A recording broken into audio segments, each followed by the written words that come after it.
Hello po mga kababayan, dito tayo sa ating masayang channel, Love Trip nga ni. O yung isang DDS mga kababayan may tampo. Post ito ng Duterte Bobo supporter. Sabi dyan ni Mon Gonzales na isang DDS. Si Tatay Digong ang daling nakuha ng ICC tas kay Bato pairapan. Inayaan yung tumakas si Bato. Tapos si Tatay hindi. Napaka-unfair naman nun. Papayag ba kayo noon mga ka-DDS? Remember, wala si Bato kung hindi dahil kay Tatay Digong. Kaya sabi sa reaction ni Wingay Channel, oo nga, very unfair. Tama.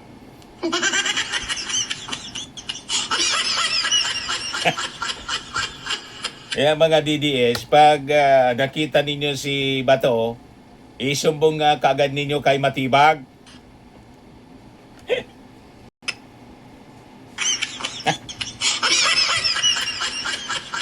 Unfair talaga.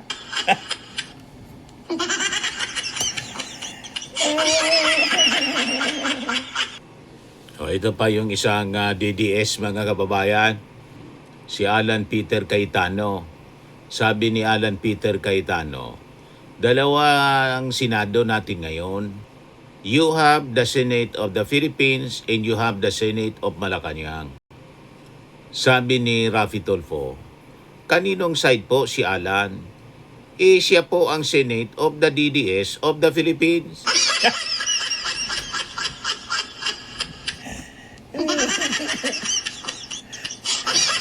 Sapol si Alan Peter Cayetano kay Raffy Tulfo. Sabi naman po ni Luke Espiritu, Nick mo, Alan Peter Cayetano, Senate of Duterte ka, huwag ka nang magmaang-maangan na independent ka, ikaw ay aso ng mga Duterte. Sabi ng Impact Leadership, from Chicken Little to aso ng mga Duterte.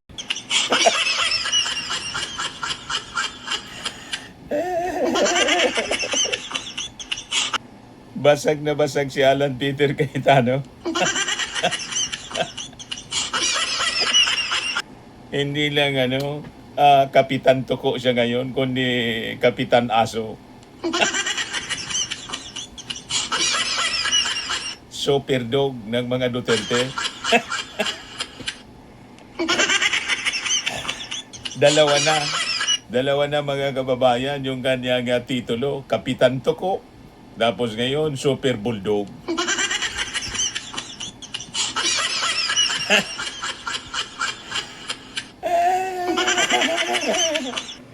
Ito, post ng Morning Coffee Thoughts. Pinoy Comics muna tayo, sabi niya. Ginawang comics yung drama sa Senado, si Alan Peter Cayetano tapos si Win Gatchalian. Sabi niya dyan, ikatlong araw na walang pinirmahan. Sabi ni Alan Peter Cayetano sa kanyang live selling, mga kababayan, may proposal ako. Baka pwedeng i-share ang pagpirma. Sabi niya kay Win Gatchalian, pwede makipirma? Sige na, isa lang, kailangan ko talagang makapirma. Sagot ni Sir Win Gatchalian, Sir, pwede, may ginagawa ko, yung payroll ng Senado, kailangan ko to masubmit. Nagpopumilit si Alan. Sabi ni Alan, sige na, kahit isang pirma lang, sa gilid lang ng pirma mo, kailangan ko talagang makapirma. Sabi ni Win, sorry, di talaga pwede. Nagpumilit pa rin ang high blood ng si Alan. Isa lang naman eh. Biglang napatawag si Win sa guard. Guard! Gustong ipabitbit si Alan.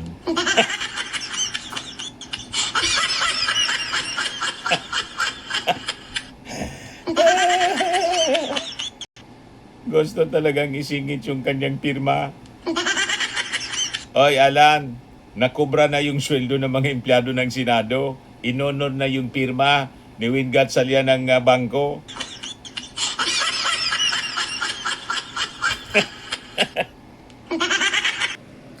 Ito post ng ikulong na yang mga kurakot. Sabi niya, 5 Stages of Grief by Alan Peter Cayetano. First stage, denial. Wala silang 13, so wala silang quorum. Sabi ni Alan sa live selling niya. Tapos anger. This is an illegal kudita na may kasamang pagbasura ng ating konstitusyon, sabi ni Alan. Then pangatlo na stage, bargaining niya. Alam niyo ang batas, sino ang susundin ninyo? Yung peke na acting Senate President o yung sinasabi ng ating konstitusyon na Senate President? Tapos depression stage. Sabi sa live selling ni Alan, I told my sister kanina, sabi ko, ate, part of my wishes, may 13 sila kahapon para tapos na. Ate pala, part of my wishes, may 13 sila kahapon para tapos na. Then yung last, acceptance. Sabi ni Alan, kung pwede lang na bumaba ako today, gusto ko nang bumaba today as Senate President.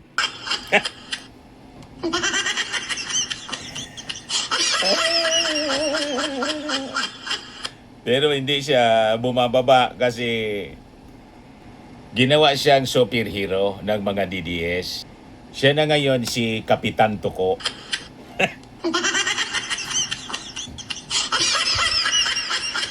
Kapit na kapit sa Senado, mga kababayan, Kapitan Tuko.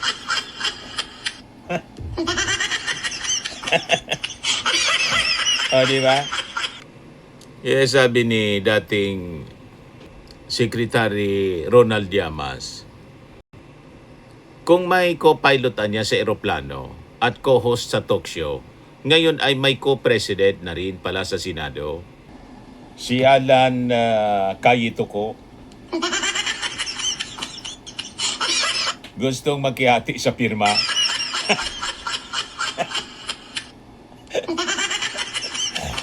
Di ba, mga kababayan? Kahit yung pirma gusto makihati pa. Matindi talaga niya, Mr. Maravillas. Matindi. Ito yung mga followers nila na nagrally sa harap ng Senado. Mga DDS, sabi dito ng Marikina City Today. Lights, camera, action. Babae sa Calao Avenue lumuhod at tumangis sa araw ng kalayaan. Yan o. Kapayapaan lamang ang paulit-ulit nitong sigaw. So ito mga kababayan, yung kasama ni Senator Pia Cayetano sa acting workshop.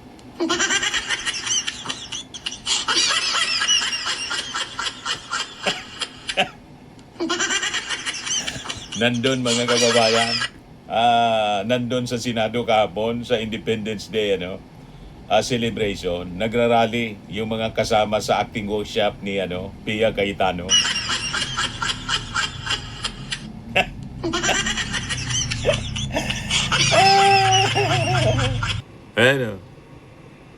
Sabi niya, democracy is dead. Babae biglang humilata sa kalsada sa harap ng mga pulis. Pero hawak pa rin ang cellphone.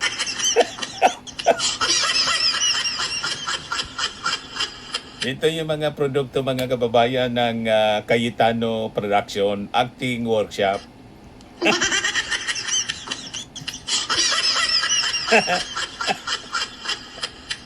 Hindi buminta po yung kanilang mga drama. Puro niya kasi Mr. Maravillas palyado yung acting.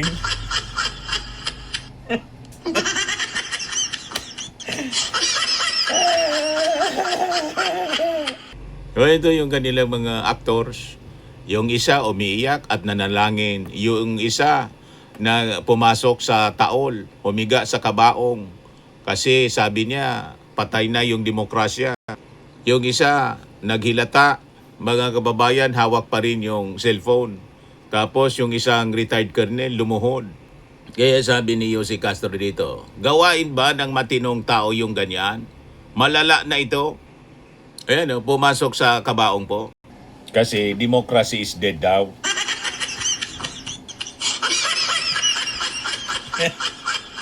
Maniwala ako sa inyo kung pagpasok ninyo dyan sa kabaong, diretso nagpa-cremate.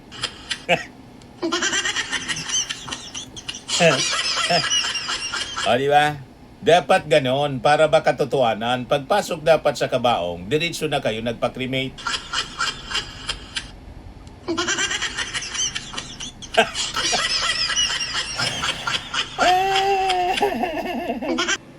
Kaya sabi ni Romeo Mendoza, ilibing ninyo na, baka makahawa pa yung virus.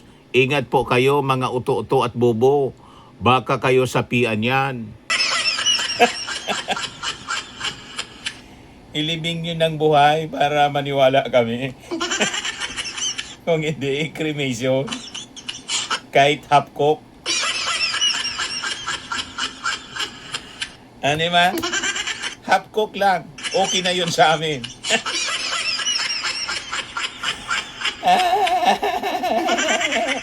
Ate, post ni Uncle Rich, yung yung pumasok sa kabaong, sabi dito, hoy kuya, hindi pa tapos. Huwag ka munang bumangon. Bumangon kasi po. Hindi pa tapos yung drama, biglang bumangon. Tapos sabi dito, takpan mo pre. Di alam ng mga anak ko na rumakit ako ngayon.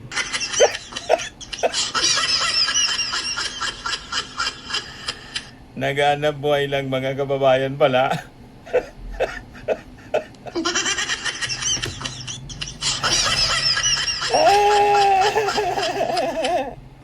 Ito, sabi dito, Duterte pa rin nga kami, basta't may 500. Ito ang patunay na hindi kami mga bayaran. Post ito ni yung kaliptin. Hindi kami mga bayaran, ginagawa namin ito sa pagbabago ng bansang Pilipinas. Duterte pa rin hanggang dulo, basta't may 500. O yan, naka-display pa yung 500. Proud siya.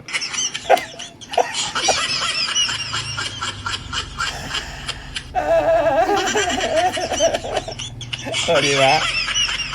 O, ito sila, mga kababayan. Yung Cartoon Network, nadagdagan na po ng karakter. Pati si Batman, sumali na po para dumami yung rally participant. Yan may mga dalang maleta.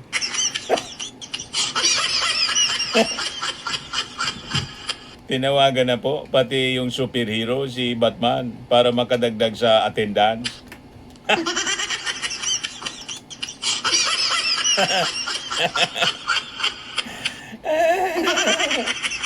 O ito, pati mga unggoy mula sa Manila. So sinama na. Post ito na ang tatay niyong karton. Ha? Diyan sabi dito ng mga nag-react, hala, bakit ginawa ninyong unggoy? Kita ko to, haha, nag-transform.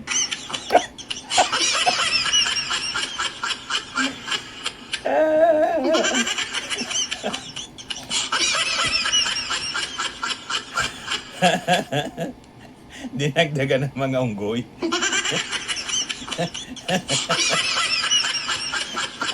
Para makadagdag sa crowd nila.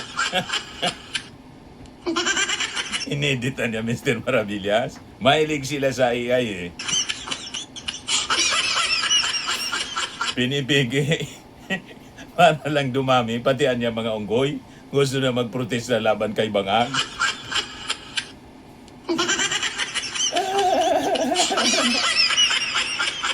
Diba?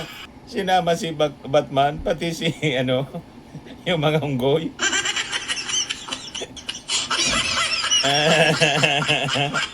Grabe na niya, Mr. Maravillas, ka-desperado yung mga DDS. Wala na yung mga totoong supporters nila. Nag-alisa na, kaya binalitan ni Batman tapos mga unggoy.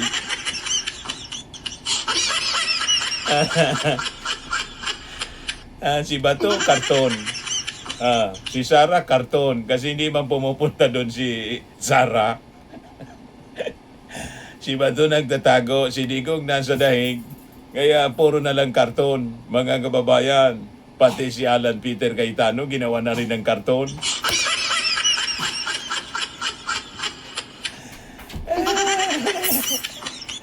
Diba? Kasi nga, sabi ng post ng Lainey Nation, walang maniwala sa kanila. Ito niya, 18 former Saldico bodyguard, script is not scripting.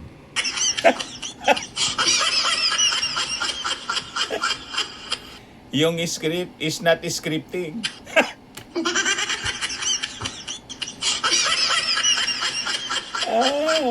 Walang maniwala sa script na ginagawa nila.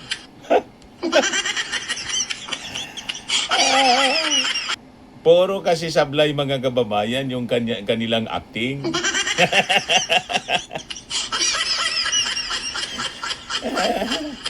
Mula doon sa the Senate is under attack. Kaya, ayon, puro palyado.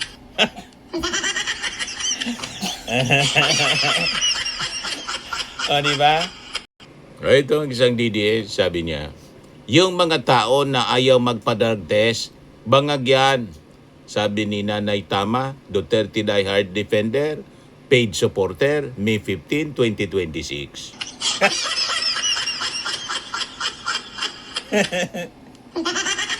Talaga niya, Mr. Marabilla, sablay lahat.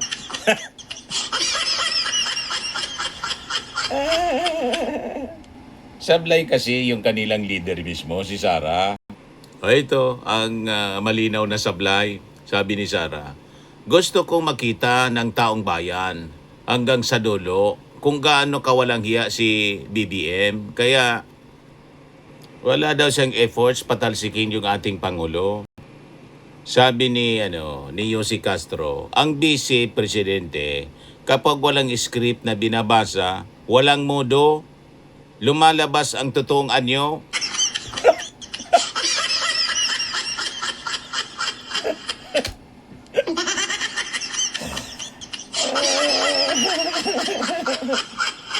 Malinaw kasi yung sinabi ni Sara noong July 19, 2025. Sabi niya, tayong lahat gusto natin mapalaya si BBM sa pwesto. Tapos sabi niya kahapon, hindi ko gustong agawin yung posisyon ni Bongbong Marcos. Yes, sabi ni Yossi Castro, huwag magpaka-plastic at magbait-baitan. Huwag na siyang magkunwari dahil ang mga kaalyado niya ang nagpoporsige sa isang destabilisasyon. Basag?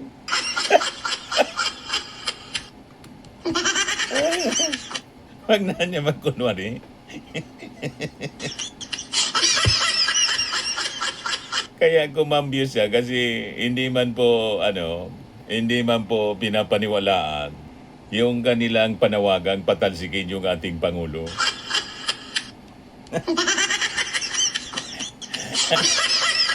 Di ba? Yeah, sabi ni 23, gusto niyang palayasin pero ayaw daw niyang agawin ang posisyon ni BBM. Oh, come on. Tell it to the 18 kargador.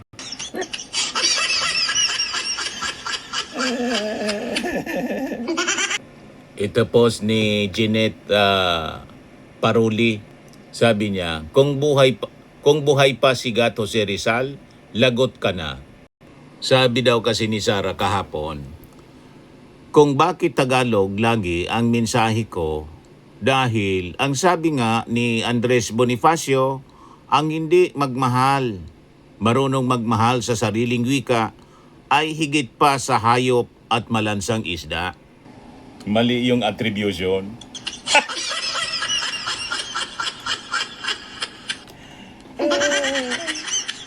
Kaya sabi po, kung buhay pa niya si Dr. Jose Rizal, kasi yung nagsabi noon, si Dr. Jose Rizal, lagot ka sa kanya.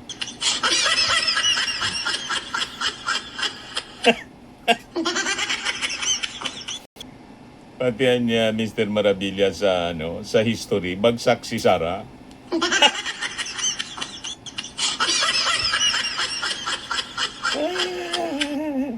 Si Sara po ay magaling lang po sa paglunok ng confidential funds.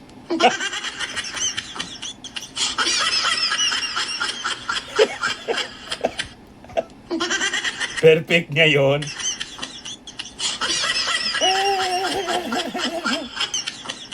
Ayan lang po mga kababayan muna ngayong episode na to. Kung napasaya po kayo dito sa ating bagong channel, masaya lang po dito palagi. Laugh Trip nga ni. Click subscribe po ninyo. I-share ninyo sa inyong mga kaibigan, lalo na sa mga DDS, para sila din po ay mawala yung stress. Kasi po, hindi nila maipo si Sara Duterte. Anong pizza na?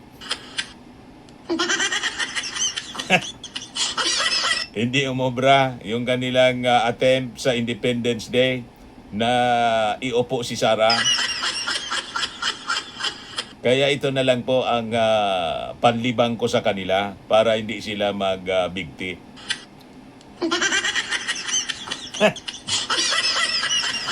Okay pa? Bye-bye. God bless.